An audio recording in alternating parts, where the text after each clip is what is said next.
Di kota Benares, hiduplah sepasang suami istri.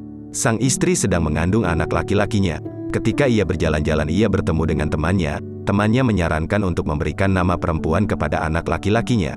Beberapa bulan kemudian, bayi laki-laki lahir dan diberi nama Maitrakanyaka.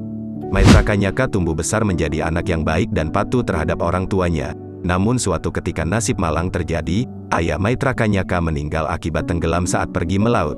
Ibunya berduka dan berjanji agar anaknya tidak memiliki pekerjaan yang sama seperti ayahnya, karena takut kehilangan anaknya juga. Ketika Maitrakanyaka tumbuh dewasa, ia bertanya mengenai pekerjaan ayahnya semasa hidupnya, karena di kota tersebut terdapat tradisi untuk melanjutkan profesi yang sudah dijalani ayahnya terdahulu. Karena ketakutan sang ibu pun mengarang cerita bahwa ayahnya bekerja sebagai pedagang sayur. Maitrakanyaka pun akhirnya berdagang sayuran di pasar kota. Maitrakanyaka sangat sukses berdagang sayur, semua keuntungan yang ia dapatkan selalu diberikan kepada ibunya. Namun, karena persaingan sesama pedagang sayur, akhirnya ia pun diceritakan bahwa ayahnya dulu juga pedagang parfum. Ia pun beralih profesi menjadi pedagang parfum dan sukses 2 kali lipat dari biasanya. Ia tak lupa juga selalu memberikan seluruh keuntungannya untuk ibunya. Pedagang parfum pun kesal, ia mengatakan ayahnya lebih sering menghabiskan waktu dengan berdagang emas. Ia pun juga berdagang emas yang tergolong sulit untuk dijalankan. Anehnya Maitrakanyaka bisa sukses 10 kali lipat. Semua pedagang jengkel dengan Maitrakanyaka, akhirnya mereka bercerita yang sesungguhnya bahwa ayah Maitrakanyaka adalah seorang pelaut. Kembalinya ke rumah, Maitrakanyaka bersiap-siap untuk pergi melaut. Ibunya terkejut dan akhirnya ia bercerita yang sesungguhnya. Maitrakanyaka kecewa dan marah karena merasa ditipu selama ini. Ibunya berusaha menghentikan Maitrakanyaka, namun ia malah menendang kepala ibunya hingga berdarah agar bisa kabur pergi melaut. Saat melaut, terjadi badai sangat besar, kapal Maitrakanyaka karam dan ia hanya bisa bertahan pada sebilah kayu hingga sampai di pulau asing. Sampai di sana ia disambut oleh 32 bidadari.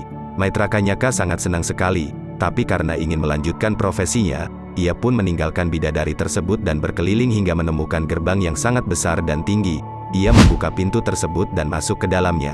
Seketika pintu tersebut tertutup dan tak dapat dibuka lagi.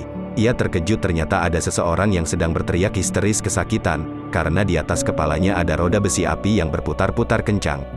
Maitrakanyaka bertanya, "Kenapa ada roda api di atas kepalamu?" Orang tersebut menjawab, "Ini hukuman bagi mereka yang melukai ibu mereka." Maitrakanyaka kaget dengan jawaban tersebut. Dan seketika roda api langsung berpindah ke atas kepala Maitrakanyaka dan menyiksanya. Maitrakanyaka pun bertanya kepada orang itu, "Bagaimana bisa terbebas?" Orang tersebut menjawab, "Kamu akan tersiksa selama 66.000 tahun. Hingga akhirnya ada seseorang yang melakukan perbuatan sama sepertimu datang ke tempat ini dan menggantikan kamu." Maitrakanyaka hanya bisa menjerit kesakitan dan menyesali perbuatan yang ia lakukan terhadap ibunya. Namun, di lubuk hatinya yang terdalam ia masih memiliki cinta kasih yang sangat besar.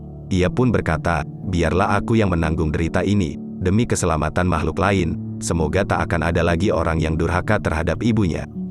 Berkat tekad dan cinta kasihnya yang besar, Maitrakanyaka saat itu juga meninggal dan terlahir kembali di surga Tusita. Awadana Sataka 36